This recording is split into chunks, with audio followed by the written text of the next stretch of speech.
دیکھیے بر صغیر کی اصطلاح غلط. بر صغیر تو کسی چھوٹے سے جزیروں کو بھی کہہ دیں گے، چھوٹی خشکی. یہ ترجمہ کیا گیا ہے سب کانٹیننٹ کا. کانٹیننٹ کہتے ہیں بر اعظم، بر اعظم کانٹیننٹ. تو اعظم سے نیچے آتا ہے عظیم. یہ بر عظیم ہے ہند، بر عظیم پاک و ہند. آج ہم اسے پاک و ہند کہیں گے، پہلے یہ بر عظیم ہند تھا. یہ غلط لفظ ہمارے ہاں لکھنے میں بولنے میں آ گیا ہے. بر صغیر تو کسی چھوٹے سے جزیرے کو بھی کہتے ہیں کہ چھوٹی سی خشکی. یہ بہت بڑی خشکی ہے. یہ بر اعظم ایشیا کا ایک بہت بڑا علاقہ ہے، اس لیے اعظم سے ایک سیڑھی نیچے اتریے تو عظیم ہوتا. یہ بر عظیم ہے بر صغیر. اسی طرح مسلمان غیر اسلامی ریاست میں اس میں بھی ایک مغالطہ ہے، گویا کہ دنیا میں کوئی خالص اسلامی ریاست بھی ہے، جبکہ آج دنیا کی تمام مسلمان مملکتیں خالص غیر اسلامی. تو گویا کہ بنیادی طور پر کوئی فرق واقع نہیں ہوا. مسلم اکثریت کا ملک ہونا اور بات ہے، اور اسلامی ریاست ہونا اور بات ہے. زمین و آسمان کا فرق. بہرحال ان دونوں موضوعات پر میں کوشش کروں گا کہ اپنے خیالات آپ کے سامنے رکھوں، اور مجھے اندیشہ ہے کہ آپ میں بہت سے حضرات میری بعض آراء سے اتفاق نہیں کریں گے، لیکن میں خلوص و اخلاص کا تقاضا پورا نہیں کروں گا، نہ اپنی ذات سے نہ آپ سے. اگر وہی بات آپ سے نہ کہوں اور آپ کے سامنے نہ رکھوں کہ جو میری حقیقی رائے ہے، تو میں چند باتیں رکھوں گا، قبول کرنا نہ کرنا آپ کا کام. دیکھیے بر عظیم پاک و ہند کے ضمن میں سب سے پہلے تو دو بدقسمتیوں کو نوٹ کرنا. پہلی بدقسمتی یہ کہ یہ بر عظیم دور نبوت کی سعادتوں سے محروم رہا. دور نبوت میں یہاں تک دعوت اسلام نہیں پہنچی. اکا دکا کوئی لوگ مسلمان ہوئے ہیں. مالابار کا کوئی راجہ تھا جس نے شخص القمر کا معجزہ اپنی آنکھوں سے دیکھا تھا. اسے جب معلوم ہوا یہ تو اصل میں ایک عرب میں پیدا ہونے والے رسول کی انگلی کے اشارے سے ہوا تھا، تو وہ ایمان لے آئے. لیکن یہ آئسولیٹڈ واقعات ہے. بحیثیت مجموعی بر عظیم پاک و ہند دور نبوت کی برکات سے محروم. پھر یہ کہ دور خلافت راشدہ کی برکات سے بھی محروم. یہاں اسلام کسی قابل ذکر حیثیت میں آیا ہے دور بنی امیہ کا، وہ بھی اسی دعوت و تبلیغ کے مثبت مقصد کے لیے نہیں، بلکہ ایک انتقام اور بدلے کے لیے کہ کچھ مسلمان تاجروں کا ایک بحری قافلہ جو سرندیپ سے لنکا سے جا رہا تھا عرب کی طرف، اسے یہاں کراچی کے قریب اسے یہاں کے سندھی ڈاکوؤں نے لوٹ لی. اس پر مطالبہ آیا اسلامی مسلمان حکومت کی طرف سے. وہ ملوکیت تھی. اب وہ اسلامی حکومت اس معنی میں نہیں رہی تھی جس معنی میں کہ خلافت راشدہ اسلامی حکومت تھی کہ جو قیدی ہے تمہارے پاس رہا کرو، کمپنسیٹ کرو جو بھی نقصان یہاں ان مسلمان تاجروں کا ہوا ہے. جب اس کے جواب میں بالکل منفی رد عمل موصول ہوا تو پھر چڑھائی کا فیصلہ کیا گیا. گویا کہ یہ ایک سزا دینے کی ایک مہم تھی. بہرحال اس وقت جو اسلام یہاں آیا تھا اس کے کریکٹرز اس اسلام سے کچھ مختلف تھے جو بعد میں یہاں آیا. وہ اسلام جو محمد ابن قاسم کی سرکردگی میں سندھ میں آیا اور سندھ سے آگے بڑھ کر ملتان بلکہ موجودہ پاکستان کے تقریباً پورے مصر علاقے تک پہنچ گیا تھا، فٹ ہلز آف کشمیر تک. یہ اسلام خالص عربی اسلام تھا. ملوکیت تو آ گئی تھی لیکن بدویت اور عربیت جو ہے اس کی چھاپ اس پر ابھی گہری تھی. اور اس اسلام میں نہ ابھی فرقے تھے، نہ مسلک تھے، نہ حنفی، نہ مالکی، نہ شافعی، نہ حنبلی. نہ عقائد کے بارے میں بحثیں شروع ہوئی تھی، علم کلام کی بحثیں ہوئی تھی، نہ ابھی یونانی فلسفے اور منطق کا حملہ ہوا تھا. ابھی کچھ نہیں تھا. سادہ اسلام اپنی اصل سادگی پر برقرار تھا. چنانچہ اس کی قوت تسخیر بڑی زبردست ثابت ہوئی، اور خاص طور پر محمد ابن قاسم یہ نوجوان 17-18 برس کا نوجوان اور نہایت نیک اور پاک باز.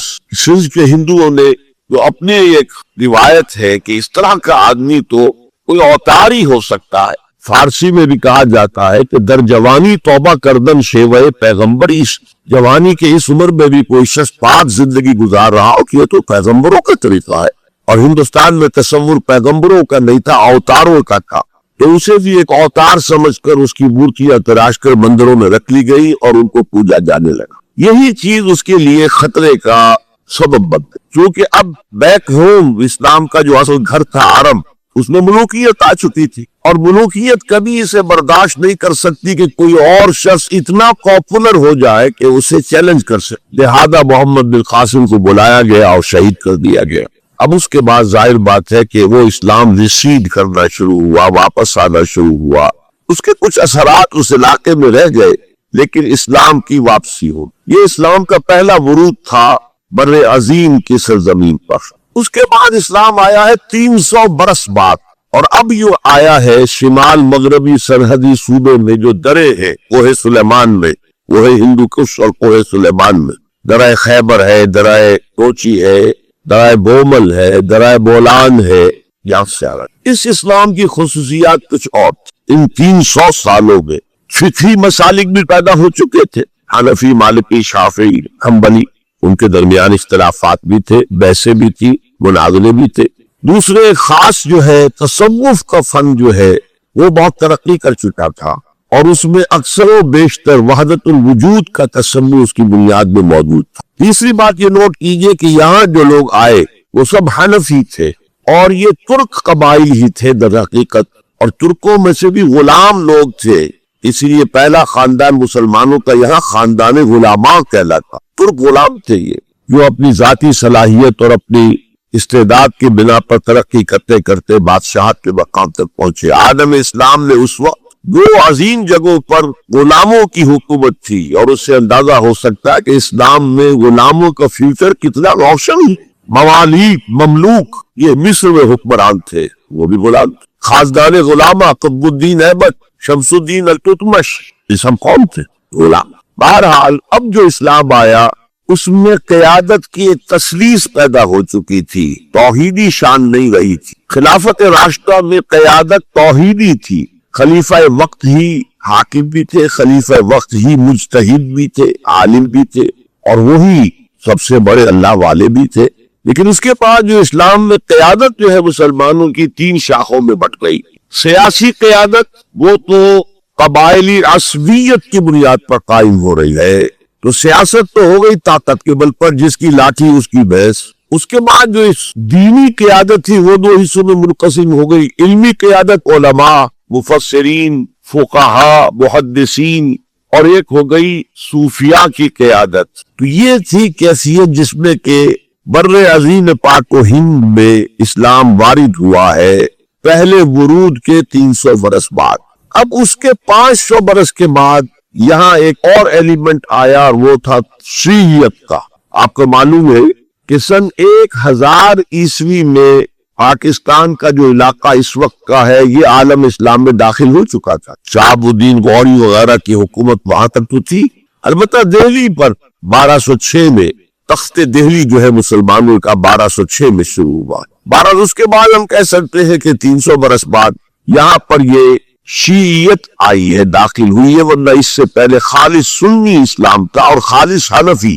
شیعیت کی وجہ سے جو کچھ بھی بعد میں اسلام کو یہاں پر اس تقسیم کی وجہ سے، شیعہ سنی اختلافات کی وجہ سے جو بہت بڑے بڑے نقصانات اٹھانے پڑے، ان میں سے مثلاً 2 کا میں تذکرہ کرنا چاہتا ہوں۔ ڈاکٹر امبیڈکر، انہوں نے فیصلہ کیا تھا میں مسلمان ہو جاؤں، گویا کہ یہاں کے اچھوتوں کا مسئلہ وہ اس طور سے حل کرنا چاہتے تھے کہ ہم این بلاک مسلمان، لیکن جب ان کے بارے میں معلوم ہوا تو پھر وہاں پہنچ گئے کچھ لوگ کہ آپ اس مسلک کو اختیار کریں یا اس کو کریں۔ وہ اسی حیث بیس پہ انہوں نے فیصلہ کیا کہ میں کوئی بھی نہیں اختیار، اگر کوئی ایک اسلام ہے ہی نہیں، اب میں ایک کو اختیار کرتا ہوں تو دوسرے سے میری مخاصمت ہو جائے گی، دوسرے کو اختیار کرتا ہوں تو پہلے سے ہو جائے گی۔ اب اگلا دور آیا، ہندوستان میں انگریز آ گئے۔ یہاں موجود بہت سے غیر مسلموں کو شاید میری باتیں اب کچھ ناگوار گزرے، لیکن کچھ حقائق ہیں جو تلخ ہے لیکن حقائق ہے، انہیں سمجھنا چاہیے۔ انگریزوں نے یہاں آ کر حکومت چھینی سی مسلمانوں سے بیشتر۔ ویسے تو یہ کہ ہندو راجے مہاراجا بھی تھے، لیکن بیشتر علاقوں میں تو مسلمان حاکم تھے، لہذا انہوں نے مسلمانوں کو دبانا بہت ضروری سمجھا، اس لیے کہ جو سابق حاکم ہو ان میں ایسپیریشنز پیدا ہوتی رہتی ہے کہ ہم تھے یہاں کے حاکم، کیوں نہ واپس حاصل کریں۔ بغاوت کے ان کے اندر جراثیم مسلسل پروان چڑھتے، مسلمانوں کو دبایا اور ہندوؤں کو اٹھایا۔ کیوں کہ ہندوؤں کے لیے معاملہ صرف چینج آف ماسٹرز کا تھا، کوئی بڑا حادثہ تو نہیں تھا۔ پہلے مسلمانوں کے غلام تھے، اب انگریزوں کے غلام ہو گئے۔ اور اس اعتبار سے انگریز نے قریب کیا اور ہندوؤں نے بھی مغربی علوم اور مغربی سائنسز کو پڑھنے میں بڑی سخت. بنگال میں انگریز آیا اور بنگال میں آپ کو معلوم ہے اکثر و بیشتر جو سائنسدان پیدا ہوئے جن کی کہ لکھی ہوئی ٹیکسٹ بکس جو ہے بہت عرصے تک استعمال ہوتی رہی ہندوستان میں. یہ کون تھے؟ چیٹرجی، بینرجی، سب کے سب بنگالی تھے. ایک اور بات یہ ہے کہ ہندو اپنے ماضی سے بہت دور آ چکے تھے. ان کا ماضی عظمت والا، آخر اشوک کا دور بہت عظمت کا، چندر گپت موریہ کا دور بہت عظمت کا، وکرماجیت کا دور بہت عظمت کا تھا، لیکن وہ بہت پیچھے جا چکے. تقریباً مسلمانوں کی آمد کی وجہ سے 1000 سال کا فصل واقع ہو. لہذا تہذیب و تمدن کے لیے بھی جیسے کہ انہوں نے مسلمانوں کے زمانے میں فارسی پڑھی، فارسی پڑھتے تھے، کوڈ لینگویج فارسی ہے، جیسے کہ بعد میں مسلمانوں، ہندو اور سب نے انگریزی پڑھی. ملازمتیں ملیں گے تو انگریزی پڑھنے والوں کو ملے گی، کاستہ کیریئرز کا کھلے گا تو انگریزی پڑھنے والوں کا کھلے گا. اسی لیے کہاوت سی ہندوستان میں، پڑھے فارسی اور بیچے تیل، دیکھو رے قسمت کے کھیل. فارسی پڑھتے تو اسے کئی حکومت کے اندر اہلکار ہونا چاہیے، اس کی حیثیت کچھ اور ہونا چاہیے. فارسی پڑھ کے اور تیل بیچنا. جبکہ مسلمانوں کا معاملہ یہ تھا کہ ان کی تو ابھی تہذیب اور تمدن، ان کی روایات ابھی تازہ تھا. لہذا جو غیر مسلم تھے یہاں کے، انہوں نے انگریزی علوم، انگریزی سائنس، انگریزی تہذیب، اس کو کھلے دل کے ساتھ خوش آمدید کہا. اور مسلمانوں میں ایک زبردست ڈویژن ہو گیا، بلکہ ابتدائی ریئیکشن تو بہت سخت تھا، یک طرفہ تھا. ہم نہ انگریزی پڑھیں گے، ہم نہ انگریزی علوم سیکھیں گے، نہ سائنس پڑھیں گے. ہم تو اپنے کونوں خدروں میں اگرچہ جو سیلاب آ گیا ہے اس کو روکنے کی طاقت تو ہم میں نہیں ہے، لیکن ہم کونوں میں جا کر بیٹھ جائیں گے. قال اللہ قال رسول. اور انگریزی تہذیب سے اس قدر دوری کہ اگر کوئی میز کرسی پر بیٹھ کر کھانا کھا لے تو کرسچان ہو گیا. یہ تو کسی نے چمچہ استعمال کر لیا کھانے میں، کانٹا تو بہت دور کی بات ہے، چمچہ بھی استعمال کر لیا تو کرسچان ہو گیا. تو اس طرح سے ریئیکشن تھا علماء کے زیر اثر حلقوں میں. گویا کہ وہ جو گاندھی جی کا فلسفہ تھا نان کوآپریشن، تو مسلمانوں میں انگریزوں کے ساتھ شدید قسم کا naan cooperation from the very beginning شروع. اس پر سر سید احمد خان نے ان دونوں چیزوں کی مخالفت. ایک تو انہوں نے انگریزوں کو بتایا کہ دیکھو یہ جو آزادی کی جنگ تھی یہ صرف مسلمانوں کی نہیں تھی، 1857 کی، یہ تو مشترک. تو اس کے اندر کیا سبب ہوا ہے، اس کی وجہ سے آپ مسلمانوں سے بودھ محسوس نہ کریں. اور مسلمانوں سے بھی کہا بھائی انگریزی پڑھو، انگریزی علوم حاصل کرو، سائنس پڑھو، سائنٹیفک نالج حاصل کرو، ورنہ تمہاری حیثیت ہندوستان میں کیا رہ جائے گی؟ پلے دار رہ جاؤ گے یا گوشت فروش رہ جاؤ گے. اللہ اللہ خیر صلی اللہ، اور تمہاری کوئی حیثیت نہیں رہے گی. تو اس اعتبار سے سر سید احمد خان ایک اہم لینڈ مارک. اس کے علاوہ انگریزی دور کا ایک اور جو پہلو بہت اہم ہے، انگریزوں نے ڈیوائڈ اینڈ رول پالیسی کے تحت مسلمانوں اور ہندوؤں کے درمیان مرافرت کو ہوا.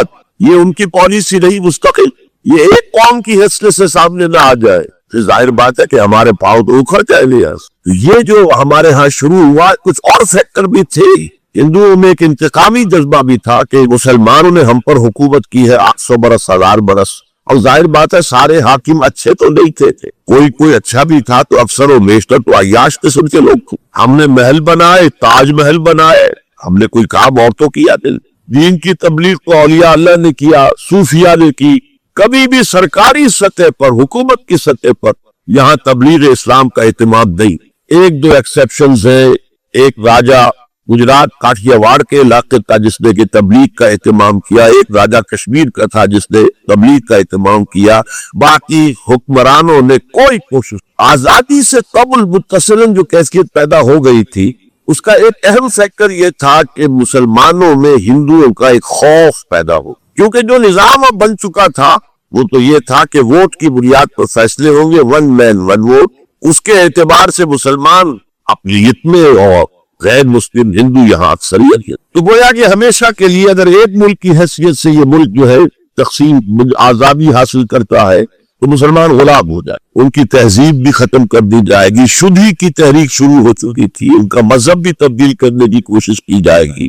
میوات کے علاقے میں بڑی زبردست تحریک اٹھائی گئی تھی شدھی کی، جس کا توڑ کرنے کے لیے مولانا محمد الیاس رحمۃ اللہ علیہ سامنے آئے اور تبلیغی جماعت کا انہوں نے سلسلہ شروع کیا. یہ اصل میں میوات کے اندر جو شدھی کی تحریک تھی اس کا جواب، اس سے حفاظت مسلمان.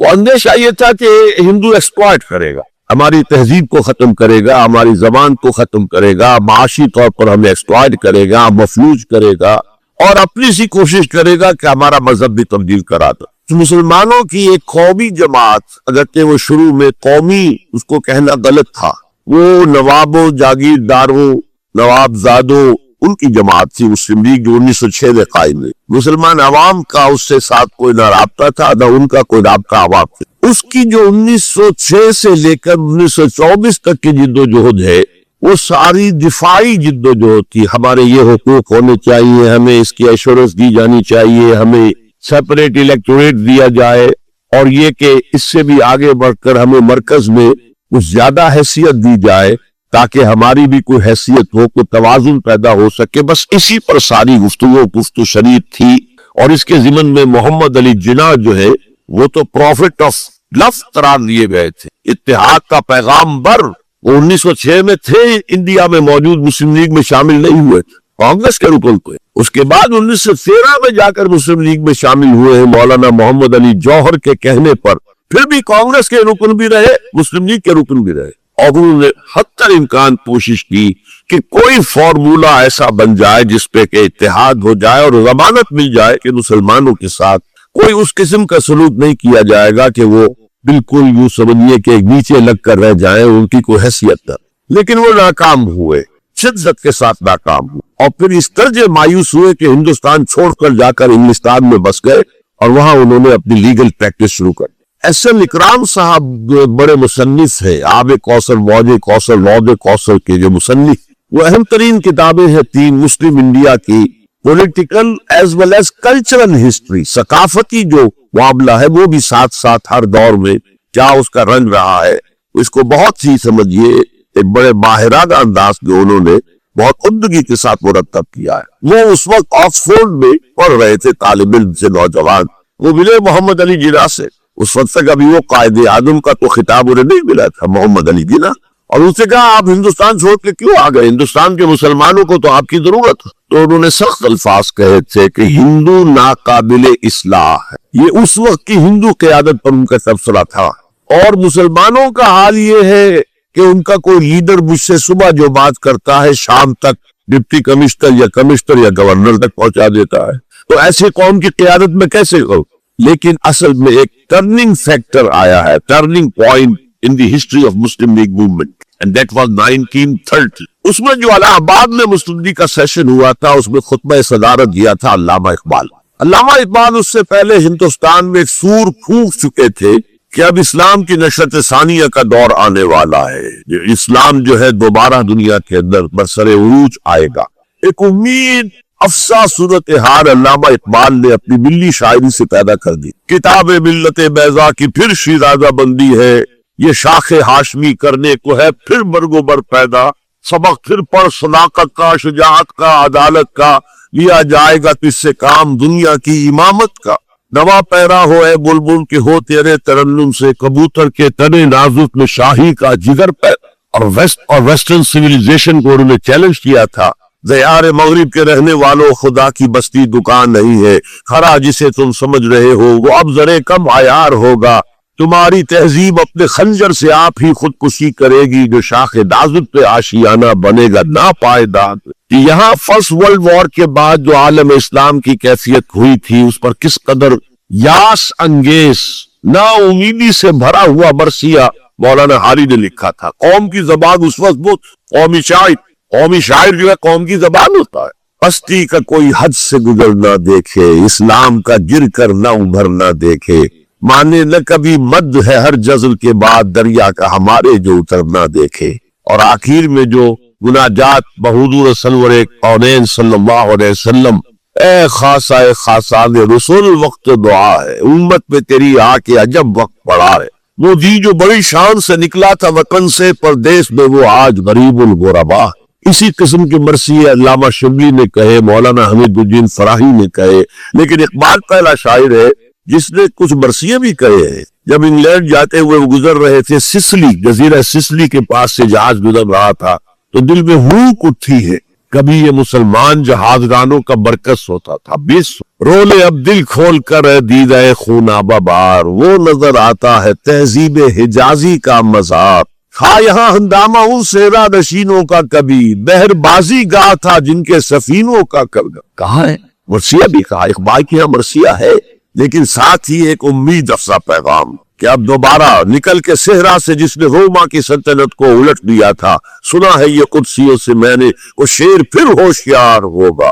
یہ جو عوامی ایک صدا ان کی شاعری سے پیدا ہو چکی تھی، ملی شاعری سے، انہوں نے 1930 میں آ کر مسلم لیگ کی موومنٹ پہ اس کا انجیکشن لگا دیا. اسی طرح چلتی ہوئی ایک تحریک تھی، 1906 سے آئی تھی، 24 برس ہو چکے تھے 1930 تک، اب اس میں ایک انجیکشن لگا دیا گیا، احیاء اسلام. اس خطبے میں علامہ نے ایک طرف مسلم قومیت کو بہت مستحکم کیا دلائی کے ساتھ، عمرانی دلائی، پولیٹیکل سائنس کے جو مستحکم اصول ہیں ان کی بنیاد پر کہ مسلمان ایک علیحدہ قوم. اور نمبر 2 انہوں نے کہا، اور یہ ایک پروفیسی تھی، ایک طرح کی مستقبل کے بارے میں ایک پیشن گوئی تھی، تجویز نہیں تھی. پارٹیشن آف انڈیا کی تجویز تو بہت بعد میں آئی ہے، 1940 میں، یہ 1930 کی بات میں کرواؤ. تو انہوں نے کہا تھا، مجھے یقین ہے کہ یہ ڈیسٹنی ہے، تقدیر مبرم ہے کہ ہندوستان کے شمال مغرب میں، شمال مشرق کا انہیں اس وقت احساس نہیں ہوا تھا. ایسٹ پاکستان کا جو اب بنگلہ دیش ہے، ادھر کی نگاہ نہیں گئی تھی. ہندوستان کے شمال مغرب کے اندر ایک آزاد مسلمان ریاست قائم ہوگی، اور اگر ایسا ہو گیا تو ہمیں موقع مل جائے گا کہ دور ملوکیت میں، جس کے لیے لفظ بہت ثقیل استعمال کیا انہوں نے، عرب امپیریلزم. یہ بنو امیہ، بنو عباس، یہ عرب امپیریلسٹ تھے، یہ عرب قوم کیا امپیریلسٹ تھا. ان کی حکومت اسلام کی عکاسی کرنے والی نہیں تھی. اسلام کی عکاسی کرنے والی تو خلافت راشدہ تھی، ابو بکر تھے، عمر تھے، عثمان تھے، علی تھے رضی اللہ تعالی. تو دور ملوکیت میں یا دور عرب امپیریلزم میں جو داغ دھبے آ گئے ہیں اسلام کے چہرے پر، انہیں صاف کر کے اور صحیح اسلام کی ایک شکل دنیا کو دکھا رہا. یہ انجیکشن ہے پوزیٹیو مقصد کا. اس وقت تک، اس سے پہلے تک تحریک صرف ایک منفی جذبے پر چل رہی تھی، ہندو کا خوف، ہندو اکثریت کا خوف، ایکسپلائٹیشن کا اندیشہ. لیکن اب اسے ایک مثبت بنیاد دی گئی. 1932 میں قائد اعظم گئے انگلستان، لندن، گول میز کانفرنس میں. جناح صاحب اس میں شریک نہیں تھے، اس لیے کہ وہ تو ویسے سیاست کا میدان چھوڑ چکے تھے. اس موقع پر پھر علامہ اقبال نے ملاقاتیں کی ہیں جناح صاحب سے، اور وہی انجیکشن ان کو بھی لگا اور انہیں پھر آمادہ کیا کہ آئیں واپس ہندوستان، اور اس انجیکشن کے حوالے سے مسلمانان ہند کو منظم کرے اور جمع. تو یہ تحریک پاکستان جو ہے، چونکہ مسلمانوں کے جذبات کے ساتھ اس کی ہم آہنگی معجزہ ہو گیا کہ مسلم مائنورٹی کے پروونسز نے کس طریقے سے یکجا اور یکسو ہو کر اس موومنٹ کو سپورٹ کی. حالانکہ انہیں معلوم ہے کہ کسی بھی حساب سے ان کے تو پاکستان میں شامل ہونے کا کوئی امکان تھا ہی نہیں، بلکہ تحریک مسلم لیگ اصل میں مائنورٹی پروونسز کی تحریک تھی. جو صوبے بعد میں پاکستان میں شامل ہوئے ہیں، ان میں سرحد میں تو کانگریس کی حکومت تھی ٹل دی لاسٹ ڈیٹ، پنجاب میں یونینسٹ حکومت تھی ٹل دی لاسٹ ڈیٹ. صرف ایک سندھ تھا مغربی پاکستان میں کہ جو وہاں مسلم لیگ کی حکومت تھی. ہاں، بنگال میں مسلم لیگ کی حکومت تھی، اور بنگال ہی مولد ہے جہاں ولادت ہوئی ہے 1906 میں مسلم لیگ کی، اور طویل ترین عرصے تک مسلم لیگ کی حکومت وہاں. اب بھی وہاں پر تحریکیں چلتی رہتی ہیں. اینٹی پاکستان 2 مرتبہ پاکستان نے ایئر فورس بھی استعمال کی ہے وہاں پر، یہ سب کچھ آپ کو معلوم ہے. بہرحال اس کے نتیجے میں ملک تقسیم ہو، اور 2 قوموں کے درمیان جو نفرت اس دوران میں پیدا ہو گئی تھی، وہ ایک آتش فشاں کی طرح پھٹ پڑ. جو کچھ ہوا ہے پارٹیشن کے وقت، میں نے آپ کو بتایا تھا انگریزوں سے آزادی ہم نے حاصل کی، لیکن ہم نے نہ ایک انگریز کو مارا، نہ کسی انگریز نے ہم میں سے کسی کو مارا.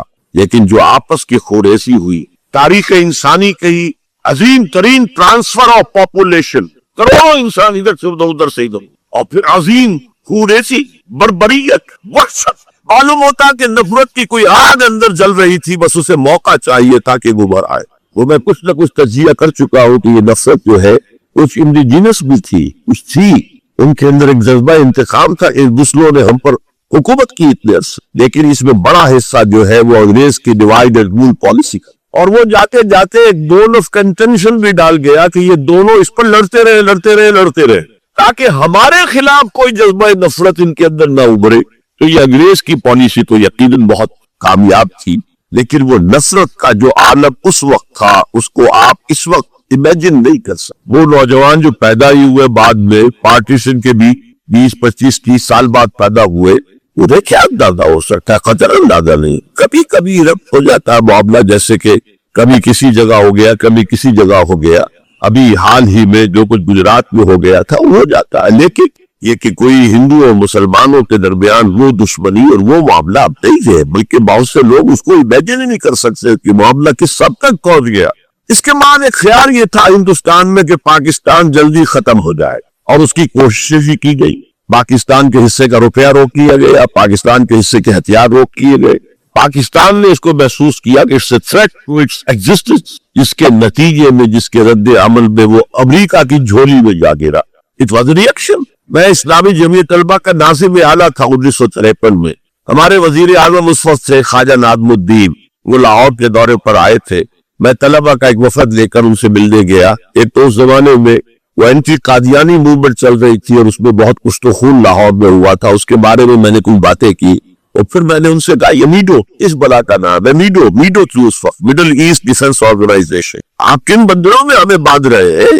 بہت ہی بھلے آدمی تھے۔ مجھے واقعہ یہ ہے کہ ایک ہی میری تو ملاقات ہے، لیکن اس شخص کی شرافت کا اور سادگی کا جو نقش قائم ہوا میرے دل پر، وہ آج تک بہت۔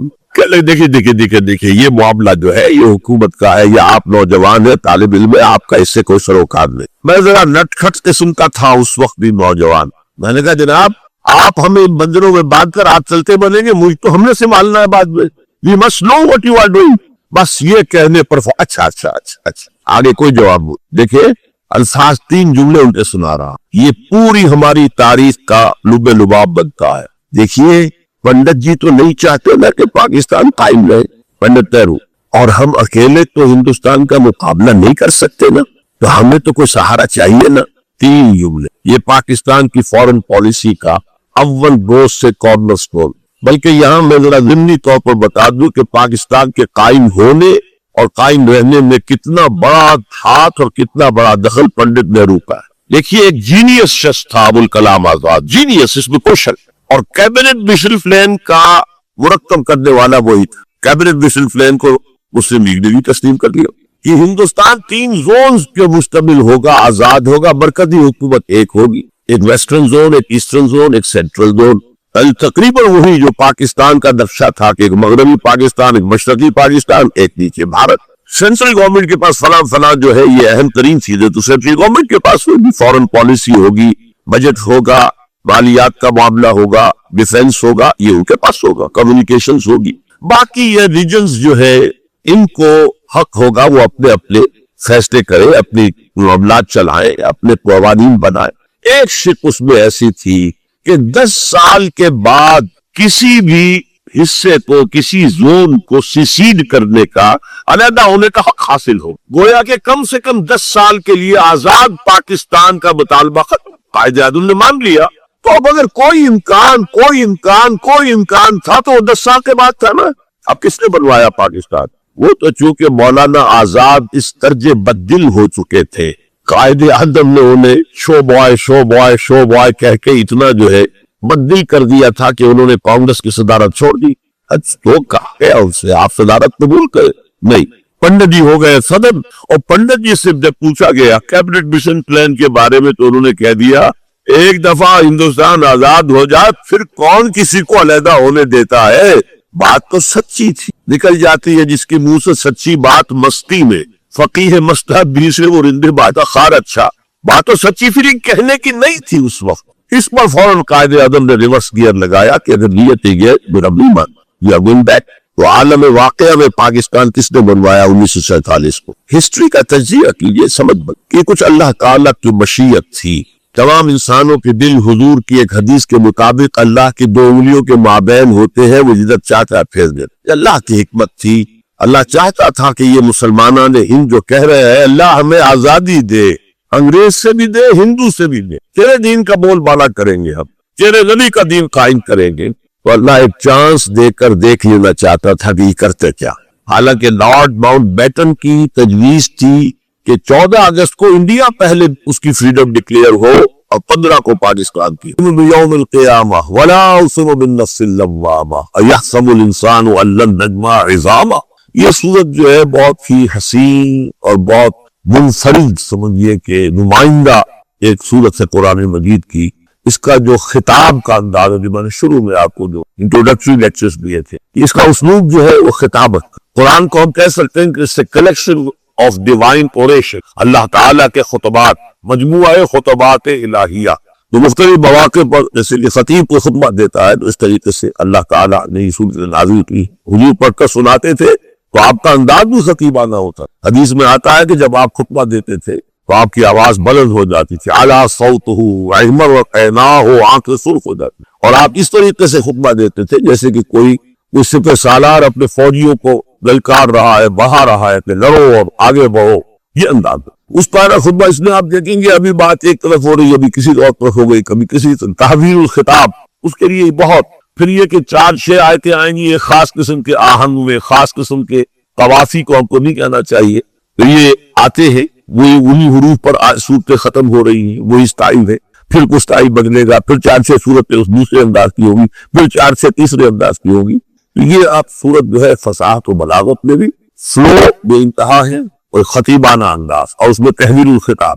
پس منظر میں کیا ہے تو وہ لوگ ہیں جو انکار کرے کوئی قیامت نہیں ہو سکتی. کیسے ممکن ہے کہ جبکہ انسان بڑھ چکے ہوں گے اور مٹی ہو جائیں گے پھر اٹھا دیا جائے، یہ ممکن. تو اس کا جواب ہے جو دیا جائے لا اقسم لا. یہاں پر ان کے خیالات کی نصیحت نہیں، میں قسم کھاتا ہوں قیامت. تمہیں شک ہے اور مجھے اتنا یقین ہے کہ میں قسم کھا رہا ہوں قیامت. ولا اور پھر نہیں اقسم بالنفس اللوامہ، میں قسم کھاتا ہوں نفس لوامہ.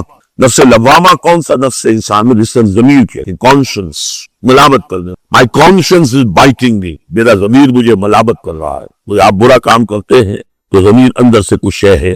تو کیوں ہے یہ؟ اگر کوئی نیکی نہیں، بدی نہیں تو یہ اندر کی خارج کیوں ہو جاتا ہے؟ اور اگر یہ نیکی ہے، بدی ہے تو اس کا نتیجہ نکلنا چاہیے کہ نہیں. یعنی پہلی آیت جو ہے وہ تو اسی طرح کی ہے جیسے سورہ تغابن میں ہم نے پڑھا تھا، قل بلا وربی لتبعثن ثم لتنبؤن بما عملتم. اس میں دلیل کوئی نہیں ہے، اذعان ہے. ایک شخص اپنے یقین کو دلیل کے طور پر پیش، اور یہ اس پر سارا دار و مدار ہے. کون شخص ہے؟ ایسا شخص کے جس سے کمی کوئی جھوٹ کا تجربہ کسی کو نہیں ہوا، وہ کہہ رہا. سیرت و کردار جو ہے محمد رسول اللہ کی یہ دلیل کی حیثیت ہے اس قول کو. لا اقسم بیوم القیامہ ولا اقسم بالنفس اللوامہ. تمہارے اندر موجود ہے قیامت کی دلیل، تمہارا ضمیر، تمہارا کانش. ایحسب الانسان ان لن نجمع عظامہ، کیا انسان یہ گمان کرتا ہے ہم اس کی ہڈیاں جمع نہیں کر سکتے؟ بلا قادری، کیوں نہیں، ہم پوری طرح قادر ہیں. علی ان نسوی بنانا، یہاں کننا محضوظ سمجھنا چاہیے. بلا کننا قادرین علی ان نسوی بنانا، بس کہ ہم اس کی ایک کوڑ کو برابر کریں. بل یرید الانسان ان یفجر امامہ. اصل سبب جو ہے آخرت کے انکار کا وہ یہ ہے کہ انسان چاہتا ہے کہ فسق و فجور جس کا عادی ہو گیا اسے جاری رکھے. حرام خوری چھوڑنی نہیں، جس عیش کا خوگر ہو گیا ہوں اس کو چھوڑ نہیں سکتا. قیامت کو مانی گا تو پھر دیکھنا پڑے گا کیا غلط ہے، کیا صحیح ہے، کیا جائز ہے. اس لیے جیسے کہ بلی کو دیکھ کر کبوتر آنکھ بند کر لے، ظاہر بات ہے کہ وہ بلی تو نہیں ختم ہو جائے گی. در حقیقت یہ قیامت سے آنکھیں چراتے ہیں، آنکھیں بند کر، اس لیے تو انہیں پتا ہے کہ انہیں کیا آگے بھیجا ہے اور آگے بھی کرنے کا وہی ارادہ ہے. بل یرید الانسان لیفجر امامہ یسأل ایان یوم القیامہ. پوچھتا ہے بڑے استہزائی انداز میں، خیر کب ہوگا یہ قیامت کا دن؟ جواب بھی اسی انداز میں ہے، یوم ہم علی النار یفتنون کی طرح. فرمایا فاذا برق البصر، جب وہ قیامت آئے گی نگاہیں چریا جائیں گی. خسف القمر، چاند بے نور ہو جائے گا، یا یہ کہ چاند دھس جائے گا سورج کے اندر. وجمع الشمس والقمر، اور سورج اور چاند یکجا دیے جائیں. یہ جو ہے کشش شکل کا جو باہم شکل ہے ان کروں کا، اس کے نظام میں ذرا سی کہیں گڑبڑ ہو اور پھر یہ سب ایک دوسرے سے ٹکرائے. فَإِذَا بَرِقَ الْبَصَرُ وَخَسَفَ الْقَمَرُ وَجُمِعَ الشَّمْسُ وَالْقَمَرُ يَقُولُ الْإِنسَانُ يَوْمَئِذٍ أَيْنَ الْمَفَرُ. یہی انسان اس دن کہے گا ہے کوئی جگہ بھاگ جانے کی؟ کلا نہیں، لا بل اپنے کب ہی کے حضور میں جا کھڑے ہو. يُنَبَّأُ الْإِنسَانُ يَوْمَئِذٍ بِمَا قَدَّمَ وَأَخَّرَ. اور جتلا دیا جائے گا انسان تو اس دن جو کچھ اس نے آگے بھیجا ہوگا، جو پیچھے چھوڑا ہوگا. ہم اعمال نیک ہو یا بد ہو اس کا کچھ حصہ آگے بھیج دیتے ہیں اپنی زندگی میں، کچھ اس کے پیچھے جو اثرات چلتے ہیں اس کا حساب جو پاک میں جاری رہتا ہے. وہ ڈیبٹ کریڈٹ جو ہے ہمارے کھاتے تو ہوتا ہے. جملہ یہ نیک کام شروع کیا تھا آگے پھیل رہا ہے، تو جو اور اس کام میں شریک ہے ان کا اجر بھی رہے گا، وہ پورا رہے گا، ان کے علم میں سے کمی نہیں ہوگی. لیکن اتنا ہی حساب آپ کے کام میں بھی لگ بھگ اسی طریقے سے کسی نے برا کام شروع کیا تو جب تک جہاں تک اس کے اثرات جائے گا تو انسان جو بتا دیا جائے گا یہ تو آپ نے اپنی موت سے پہلے آگے ہی بھیج دیا تھا، یہ تو آپ کے وہ اعمال ہیں، اور یہ ذرا وہ ہے پیچھے اس کے جو اثرات ہیں۔ بل انسان علی نفسہ بصیرہ، اور انسان کو تو بتلانے کی ضرورت بھی نہیں ہوگی کہ بتایا جائے، ہر انسان کو خود معلوم ہوگا کہ میں کتنے پانی میں ہوں۔ انسان اپنے نسب خود سے بصیرت رکھے، وَلَوْ أَلْقَىٰ مَعَاذِيرَ، چاہے کتنے ہی نے بہانے پیش کر۔ ہوتا ہے کہ انسان تو شخص جو ہے بڑا چرب زبان ہے اور وہ اپنے آپ کو بالکل ریشنلائز کر لیتا ہے اپنے طرز عمل کو، میں نے ٹھیک کیا، صحیح کیا، کوئی غلط بات نہیں ہے، کوئی عذرات موجود ہے، تو وہ تنظیم کی تو زبان بند ہو جاتا ہے، کچھ بھی کہہ سکتے، لیکن یہ کہ اس کا دل اس کو بتا رہا ہوتا ہے کہ تو جھوٹا ہے۔ بل الانسان علی نفسہ بصیرہ ولو القیٰ معاذیر لا تحرک بہ لسانک لتعجل بہ، عجلت والا مضمون یہ بالکل ابتدا میں یہاں آیا۔ اے نبی آپ اس قرآن کا اب دیکھیے، اب گفتگو حضور سے شروع ہو گئی، ابھی تک انسان جو منکرین تھے ان کی بات ہو، شروع میں امامہ، عظامہ، قیامہ، اور اس کے بعد بصر، قمر، مفر، وجر، مستقر، یا پھر اس کے بعد بصیرہ، معاذیرہ، اب اس کے بعد اور بدل گئے، لا تحرک بہ لسانک لتعجل بہ، آپ اس قرآن کو ذریعے سے اپنی قرآن کے ساتھ اپنی زبان کو تیزی سے حرکت نہ دے کہ جلدی سے آپ اس کو یاد کریں۔ ان علینا جمعہ قرآن، ہمارے ذمے ہے اس کو جمع کر دینا اور پڑھوا دے، جمع بھی کر دینا کہ اس میں سے کوئی حصہ جو ہے آپ بھولے نہیں، اور قرآن اب اس کی ترتیب بھی ہم بتاتے جائیں گے کہ اب جو وہی آئی ہے اس کو کہاں رکھنا تاکہ اس کی ترتیب ہو۔ فَإِذَا قَرَأْنَاهُ فَاتَّبِعْ قُرْآنَهُ، پھر جب ہم پڑھوائیں اس کو جس ترتیب سے اسی کی پیروی کی، یہ ترتیب وہ ہے ترتیب مصحف جس کے تحت کے قرآن مرتب کیا گیا، اور ہم مانتے ہیں کہ یہ ترتیب نزول کی نہیں ہے، نزول کے ساتھ ہی اللہ تعالیٰ کا حکم آتا تھا کہ اب یہ وہی فلاں جگہ، ثُمَّ إِنَّ عَلَيْنَا بَيَانَهُ، پھر ہمارے ذمے ہے اس کو واضح کر دینا، جیسے کہ ہم دیکھتے کہ قرآن مجید کی تمیم کرتا ہے۔ سورہ نساء میں دو احکام کے بارے میں آئے گا، یستفتونک، اور حالانکہ وہ حکم آ چکا ہے سورہ نساء میں پہلے، لیکن لوگوں نے سوال کیا، قل اللہ یفتیکم فی الکلالہ، وہ اللہ واضح کر دیتا ہے، تم بڑا بھی واضح نہیں ہوئی کلالہ کی بات، وہ وعدہ کر دیتا، تو قرآن کے اندر بھی بعد میں واضح کر دی گئی تھی، اور یہ کہ پھر حدیث جو ہے سب سے بڑی شے ہے کہ یہ اس کی بیان کرنے والی، وہ جو انزلنا الیک الذکر لتبین للناس ما نزل الیہم، یہ ذکر ہم نے اے محمد آپ پر نازل کیا ہے تاکہ آپ واضح کریں اس کو ان لوگوں کے لیے جن کے لیے ہم نے اسے نازل نہیں کیا۔ نازل آپ پر کیا ہے، صرف آپ کے لیے تو نہیں کیا ہے آپ پر نازل کیا ہے لوگوں کے لیے۔ اب ان کو واضح کرنا، اس کے اندر کہیں اگر کوئی اشکال ہو تو اسے حل کرنا، کہیں کوئی اگر اجمال ہے تو اس کی تفصیل بیان کرنا، یہ آپ کا کام۔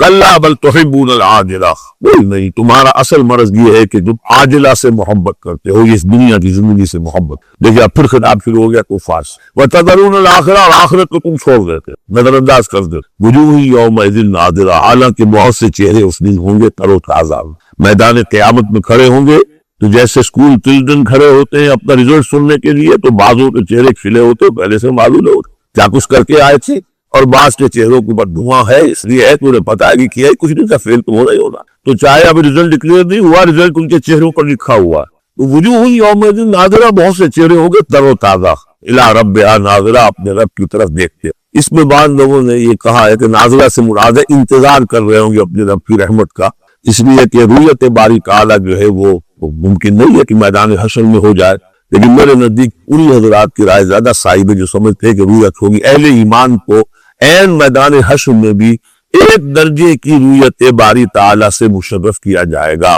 یہ مضمون آ جائے گا سورہ مطففین میں واضح۔ اس کے بعد وجوہ یومئذ باسرہ، بہت سے چہرے ہوں گے اس روز سوکھے ہوئے، اترے ہوئے، خداس کی ریڑھ کی ہڈیاں توڑ، کلا اذا بلغت التراقی، اب ایک نقشہ دکھایا جا رہا ہے، ان کو بڑی قیامت ہے۔ فَإِذَا بَرِقَ الْبَصَرُ وَخَسَفَ الْقَمَرُ وَجُمِعَ الشَّمْسُ وَالْقَمَرُ يَقُولُ الْإِنسَانُ يَوْمَئِذٍ أَيْنَ الْمَفَرُّ، ایک قیامت ہے جو فرد کی قیامت ہے، موت کے بعد قیامت الصغریٰ۔ کلا اذا بلغت التراقی، جب یہ جان آ کے پھنس جاتی ہے ہنسلی ہوں گی، وقیل من راق، کہا جاتا ہے تو جھاڑ پھونک کرنے والا۔ بڑے بڑے ریشنلسٹ بھی اس مرحلے پر آ کر، بابا ڈاکٹروں نے جواب دے دیا، حکیموں نے جواب دے دیا، چلو کوئی تعویذ گڈا کچھ ہو، کہیں سے کوئی جھاڑ پھونک کوئی تو ہو، کسی طریقے سے ہو، تو آخری درجے میں ان کو بھی انسان کی پکار کر لیتا ہے، لمن راق ہے کوئی جھاڑ پھونک کرنے والا۔ وظن انہ الفراق، اور گمان ہو گیا اس کو کہ اب تو فراق ہے، جانا ہے، یہ گھر بھی چھوڑنا ہے جو بڑے چاؤ سے بنایا تھا، اور یہ آل اولاد کی بھی چھوڑ کر جانا ہے۔ والقصت الساق بالساق، اور وہ جو جان کندنی کا عالم ہوتا ہے تو پنڈلی پنڈلی سے لپٹ گئی، جان نکلنی شروع ہوتی ہے، جسم سے نکلے. الی ربک یومئذ المساق، اس دن تو تمہیں اپنے رب ہی کی طرف دھکیلے جانا. پھر بدل گئے قواسی. فلا صدق ولا صلی، تو نہ اس نے تصدیق کی نہ نماز کو. ولکن کذب وتولی، بلکہ جھٹلا دیا اور پیٹھ موڑ. تصویر لسی ہے جو نقشہ اس وقت ہوتا تھا. ثم ذهب الى علی تمطع، اور پھر چلا اپنے گھر والوں کے پاس اکڑ خواہ ہوا جا رہا ہے. حضور کی بات کو نظر انداز کر دیا. انشو، چلو چلو یہاں سے. وَاصْبِرُوا عَلَىٰ آلِهَتِكُمْ، صبر کرو، جا کے جمے رہو اپنے آلہہ پر. ذهب الى علی یتمطع اولیٰ لک فاولیٰ ثم اولیٰ لک فاولیٰ. افسوس ہے تجھ پر، اور افسوس، اور پھر افسوس ہے تجھ پر، اور پھر افسوس. اَيَحْسَبُ الْإِنسَانُ أَن يُتْرَكَ سُدًى، کیا انسان یہ سمجھتا ہے کہ اسے یوں چھوڑ دیا جائے؟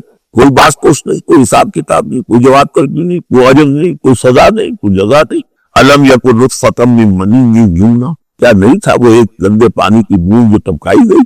ثم کان علقۃ، پھر وہ ایک جوز کے مانند تھا کہ جو رحم مادر کی دیوار کے ساتھ چمٹی ہوئی. علقۃ فخلق، کہ اسی کو اس نے بنایا، اسی میں نقش و نگار بنا دیے، اسی میں آنکھیں آ گئی، اسی میں کان آ گئے، اسی میں کیا کیا بنایا. فی ظلمات ثلاث، تین پردوں کے اندر. فجعل منہ الزوجین، اسی سے بنا دیے، کسی کو نر، کسی کو مادہ، کسی کو مؤنث، کسی کو مذکر. الیس ذلک بقادر علی یحیی الموتیٰ، تاکہ کہ اندھو یہ سوچو وہ ہستی جو یہ سب کچھ کر رہی ہے وہ اس پر قادر نہیں کہ مردہ کو زندہ کر دے. یہ تمہارا جو شاہدہ ہے گندے پانی کے بوند سے، افلاطون بھی اسی سے آ گیا، اور بقرات بھی، اور سقراط بھی، اور ظاہر بات ہے انبیاء بھی وہی سے آئے ہیں. کہاں سے آئے ہیں؟ ایک ہی استثناء ہے نا، حضرت عیسیٰ علیہ السلام. باقی تو سب کہاں سے آئے؟ وہی سے آئے. سارے اولیاء اللہ کہاں سے آئے؟ گندے پانی کی بوند، اس سے شاکس وہ بناتا ہے. تو تمہارا یہ خیال ہے کہ وہ مردہ کو زندہ نہیں کر سکتے، اتنا عاجز ہو گیا. فعینا بالخلق الاول بل ہم من خلق. اس کے بعد جیسا کہ یہ سوال ہے، بلا کیوں نہیں؟ پروردگار یقین لیس ذلک بقادر بلا نشہد انک قادر علی ان تحیی الموتیٰ، ہم اس پر گواہ. والموفون بعہدہم اذا عاہدوا، اور وہ لوگ کہ جو اپنے معاہدوں کو پورا کرنے والے ہوں جبکہ وہ عہد کر لے. ایفاء عہد، اس کی کیا اہمیت ہے؟ ایک حدیث، حضور کے جو خادم خاص تھے حضرت انس بن مالک رضی اللہ تعالی عنہ، تقریباً 9 برس تک مدنی زندگی جو ہے اس میں وہ حضور کے ذاتی خادم کی حیثیت سے رہے. اور ان کا کہنا یہ ہے کہ طلبا خطبنا رسول اللہ صلی اللہ علیہ وسلم الا قال لا ایمان لمن لا امانۃ له ولا دین لمن لا عہد له. کہتے ہیں شاذ ہی کبھی ایسا ہوا ہوگا کہ حضور نے ہمیں خطبہ ارشاد فرمایا ہو کسی بھی موقع پر، اور اس میں یہ الفاظ مبارکہ آپ نے نہ فرمائے ہوئے کہ اس شخص کا کوئی ایمان نہیں جس میں امانت داری کا وصف نہیں، اور اس شخص کا کوئی دین نہیں جس میں ایفاء عہد نہیں. کیوں؟ دین بھی نام ہے اللہ سے اپنے ایک عہد کو پورا کر. نماز کی ہر رکعت میں ہم کیا کہتے ہیں؟ ایاک نعبد و ایاک نستعین، پروردگار ہم صرف تیری ہی بندگی اور پرستش کرتے ہیں، اور صرف تیری ہی بندگی اور پرستش کرتے رہے. اور اے پروردگار ہم صرف تجھ ہی سے مدد کے خواہاں ہیں، اور تجھ ہی سے مدد چاہتے رہے. یہ عہد ہے، بہت بڑا عہد، بہت بڑا عہد. اس عہد کو پورا کرنا ہی دین ہے. اللہ کی بندگی، اللہ کے احکام کی اطاعت، اللہ نے جن چیزوں کو حرام کیا ان سے اجتناب کرتے رہنا، اللہ کے فرائض کی ادائیگی، اللہ کے لیے تن من دن لگا دو. ایاک نعبد و ایاک نستعین. اب ظاہر بات ہے کہ جو شخص انسانوں کے ساتھ چھوٹے چھوٹے کیے ہوئے عہد پورے نہیں کرتا، وہ اتنا بڑا عہد اللہ کے ساتھ کیسے نبھا دے؟ جو 2 پیسے کے اندر امانت کا ثبوت نہیں دے سکتا، اس میں بھی خیانت کر گزرتا ہے، وہ 2 کروڑ کا کیسے امین ثابت ہوگا؟ لہذا لا دین لمن لا عہد، لا ایمان لمن لا امانت له ولا دین لمن لا عہد له. جس شخص میں امانت داری کا وصف نہیں ہے اس کا کوئی ایمان، اور جس کے اندر ایفاء عہد کا مادہ نہیں ہے اس کا کوئی دین نہیں. اب خاص طور پر اس نیکی کی بحث میں جس ربط اور ترتیب کے ساتھ یہ بات آ رہی ہے اس کو سمجھیے. در حقیقت یہ معاملات جو ہیں انسان کے بین الانسانی معاملات، یہ در حقیقت اس کا اس لیے کہ اب تک جو معاملے آئے، ایک خدمت خلق اور انسانی ہمدردی کا جذبہ، پھر نماز کا قیام، زکوٰۃ کی ادائیگی. اب جو یہاں آ رہا ہے یہ معاملات ہے، بین الانسانی معاملات. معاملہ کہتے ہیں جو 2 افراد کے مابین کوئی بات ہو رہی ہے. عمل سے معاملہ، جہد سے مجاہدہ، قتل سے مقاتلہ. تو جب تو فریقوں کے درمیان جہد ہوگی، جہد کا جہد سے